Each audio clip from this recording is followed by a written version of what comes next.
Assalamualaikum warahmatullahi wabarakatuh. Apa kabar pemirsa CNN Indonesia? Semoga Anda senantiasa sehat dan selalu berada dalam lindungan Allah Azza wa Jalla. Amin ya rabbal alamin. Alhamdulillah, senang sekali saya Meladia Rahma hari ini kembali hadir menjumpai Anda dalam program kesayangan kita Gapai Kemuliaan. Seperti biasa saya tidak sendiri, sudah hadir bersama saya di studio. Kita sambut Ustadz Hilman Fauzi. Assalamualaikum Hilman. Waalaikumsalam warahmatullahi wabarakatuh. Sehat ya? Alhamdulillah sehat. Mudah-mudahan selalu sehat, kita doakan. Amin. Ya.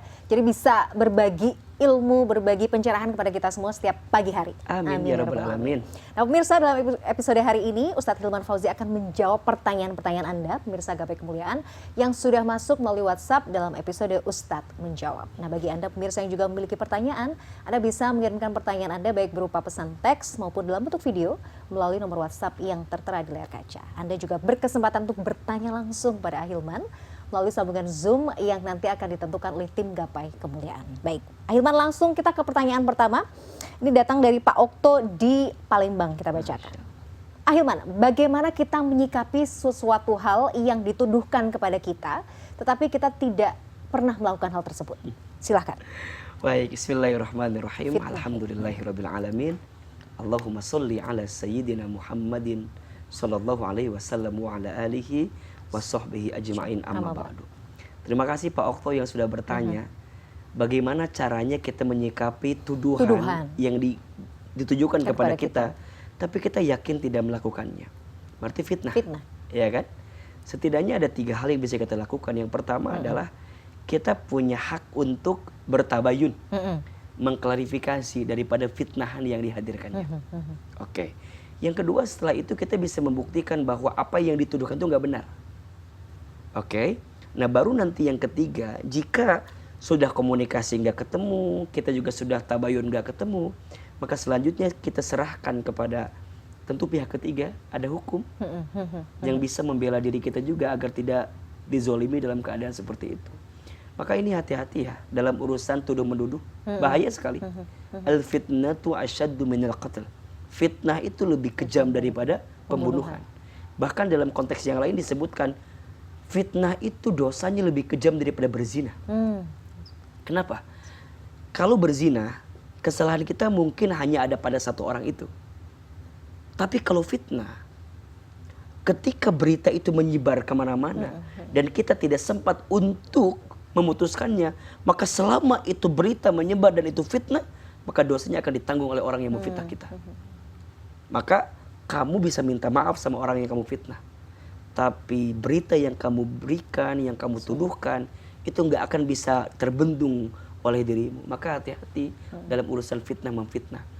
Dan Hilman sering sampaikan, kalau kita diizinkan tahu aib orang lain, setidaknya belajar untuk menutupi saja.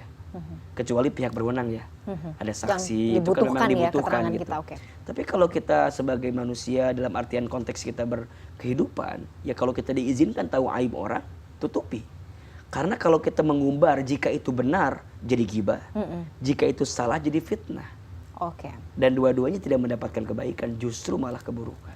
Misal Hilman, memang kita tuh tahu ya aib seseorang ya, karena mungkin kita dekat atau memang kita ya diceritakan oleh yang bersangkutan. Terus kita ditanya sama orang lain, bener nggak sih si A ini memang begini.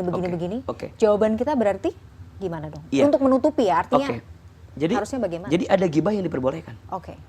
Setidaknya ada 4. 1, seseorang yang diminta keterangan terkait perilaku dia di depan hukum. Misalnya kita seorang saksi itu boleh untuk mengungkap kebenaran kan. Kemudian yang kedua untuk dakwah. Jadi kalau misalnya kita menemukan orang ini berbuat fasik, nah daripada orang ngikutin kefasikan dia, ya kita sampaikan bahwa jangan seperti orang ini. Gitu. Yang ketiga untuk ini, untuk menunjukkan bahwa kita bisa menemukan kebenaran di balik mana pilihan-pilihan kita gitu. Contoh nih, ada pilihan 2. Kita boleh dong ngungkap keburukan dia apa? Kan biar jadi satu ibroh. Sehingga kita bisa bawa pulang gitu. Nah, baru yang keempat, itu akan jadi satu yang diperbolehkan ketika kita tahu nih kalau dibiarkan akan jadi satu keburukan. Makanya ketika kayak Mabila tadi, kita tahu nih salah nih. Ini kalau dibiarin akan jadi masalah nih. Maka untuk meminimalisir keburukan yang selanjutnya, maka kita tutup dengan menyampaikan apa yang buruk dalam dirinya. Itu sah-sah saja. Oke, jadi timbang-timbanglah ya. Timbang lagi. Jangan juga asal cerita juga Iya. ya, tanpa pokoknya yang penting biar heboh aja gitu, Jangan. enggak ya. Apalagi kalau ngejar sensasi viral gitu, ya untuk apa gitu. Oke, baik. Mudah-mudahan bisa menjawab ya, Iya. Pak Okto ya di Palembang. Kita lanjut ke pertanyaan kedua ya, Ahilman Oke. ya. Ini dari pemirsa Gapai Kemuliaan. Pak Ustadz, apakah benar setiap ujian atau cobaan dalam perjalanan hidup kita yang Allah berikan adalah cerminan dari apa yang telah kita perbuat? Bahkan juga cerminan dari perbuatan para leluhur kita, misalnya bapak, ibu, nenek, kakek, atau buyut-buyut kita. Bagaimana Ahilman? Iya. Apa? Misalnya dosa turunan atau apa ya, istilahnya begitu mungkin ya Ayah? Iya. Iya, memang dalam Al-Quran disebutkan begini. Wa ma asobaka min hasanatin faminallah. Wa ma asobaka min sayyiatin famin nafsika. Dan apa-apa yang baik yang datang kepadamu itu dari Allah. Dari Allah, betul. Dan apa-apa yang buruk yang menimpamu itu disebabkan oleh perbuatan kamu. Nah, apakah ini mungkin narik ke atas? Mungkin. Mungkin. Oh, oke. Contoh misalnya, kita seorang anak, misalnya ya, mohon izin, mendapatkan keadaan yang tidak baik saat ini. Boleh jadi itu dihasilkan oleh perbuatan orang tua kita terdahulu. Sehingga Allah nguji kita dengan anak kita gitu. Makanya, ya dari guru saya, kalau ada seseorang yang diuji dengan anaknya misalnya, maka cek gitu. Taubat dulu nih orang tuanya. Kira-kira nih ada apa gitu. Betul. Agar menjadi bab introspeksi, bab muhasabah diri, agar kemudian kita bisa saling belajar gitu untuk memperbaiki diri ke depannya. Oke. Gitu. Oke. Termasuk ya, apakah itu disebabkan oleh tangan kita? Pasti. Wa ma asabakum mim musibatin fabima kasabat aidikum wa yafu an katsir. Dan apa-apa musibah yang menimpamu itu disebabkan oleh perbuatan tangan kamu sendiri. Dan Allah sedang memaafkan kesalahan-kesalahan kamu sekalian. Oke. Jadi ini kan kalimatnya kum berarti kan Banyak. banyak. Ya? Jamak gitu ya. Jamak. Oke, artinya itu tadi ya, kan ada kemungkinan memang. Ada kemungkinan. Ada kemungkinan memang itu mungkin dari apa ya, orang tua kita atau Iya. mungkin nenek kita ya gitu ya. Tapi artinya kalau kita kemudian ada indikasi ke sana, misalnya sudah meninggal orang tua kita, berarti kitanya yang banyak bertobat berarti ya. sekarang kita bertobat, minta ampun, terima apa yang sudah jadi ketentuan kita. Kan sebenarnya kita itu di dunia hanya menjalankan titahnya saja gitu. Iya, iya. Kita nggak bisa milih kan, harus seperti apa. Yang kita bisa pilih apa sih sebenarnya sikap kita aja terhadap apa yang dititipkan oleh Tuhan sama kita, yang dititipkan oleh Allah kepada kita. Nah, itu yang perlu menjadi satu sikap terbaik kita gitu. Jangan denial, jangan komplain, jangan marah. Gitu.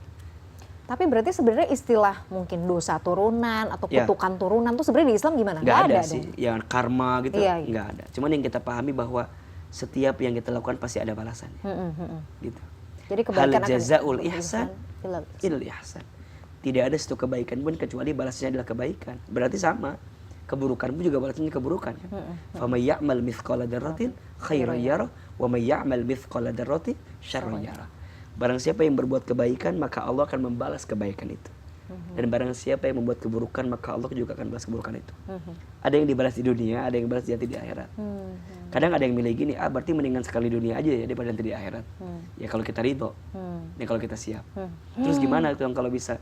Ya semoga rahmat Allah menutupi segalanya. Itu aja yang kita minta kan. Masya Allah, menarik Karena sekali. kita kalau dikasih beban berat juga nggak takut nggak siap. Belum tentu juga Jadi kita sanggup gitu pada ya. akhirnya semoga rahmat Allah menutupi apapun yang mau Allah timpakan kepada kita.